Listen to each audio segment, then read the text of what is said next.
Some women don't chase after men. And yet, they are never forgotten. They move through a man's life like a shadow in candlelight, flickering, untouchable, leaving the room quieter than before, but somehow heavier. Her absence is not an emptiness. It's a mirror he did not dare look into while she stood before him, but one that follows him long after she's gone. Carl Jung would say he was never truly in love with her, but with the part of himself she awakened. The hidden anima, the buried softness, the unclaimed longing. In her presence, his own unconscious found a voice, and now, in her absence, it screams. He remembers her silence more than her words. The way she could listen without filling the space. The way her gaze seemed to see the man behind the mask. Not the man he performed, but the man he hid from himself. He felt both safe and exposed, cradled and challenged. That paradox burned deeper than any affection he had known. But this woman was not naive.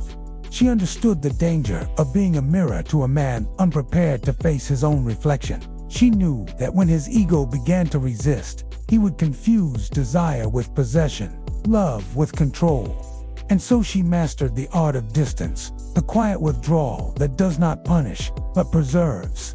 He noticed it first in small ways. The delay in her reply, the slight turning of her shoulder in conversation, the absence of her laughter in places where it once spilled freely. He didn't know it then, but these were not signs of fading interest. They were the signals of a woman stepping into her own individuation, no longer willing to serve as the keeper of his unexamined soul. Jung taught that the shadow, all that we reject in ourselves, seeks projection, and he had projected it all onto her. The wildness he feared, the depth he denied, the tenderness he thought unmanly, but she would not be his container forever. A woman who has faced her own shadow cannot be owned. She can only be met as an equal. This truth terrified him, because equality requires vulnerability, and vulnerability was a language he never learned. When she left, he expected to feel freedom. Instead, he felt a hollow ache, like the silence after music stops, but the echo remains in the walls. He began to see her in other faces, hear her voice in strangers' laughter, smell her perfume in the folds of his own clothes. But these were not hauntings of her. They were hauntings of himself. Pieces of his own spirit, awakened by her, now restless in the prison he had built. And here lies the dark feminine truth.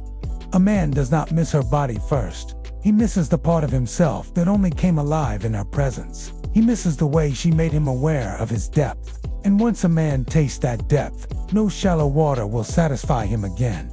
This woman does not seek revenge. She does not linger to watch him unravel. She knows the quiet power of departure, the way it forces a man to confront the empty spaces within. She knows that true power is not in making him need her, but in making him need himself. And so she walks, unhurried, unbroken, not because she feels nothing, but because she has learned to feel everything without drowning. Her worth is not a currency he can trade for comfort. Her love is not a service he can consume without growth. Carl Jung would warn, the anima is not a woman to be owned. It is the soul's call to wholeness.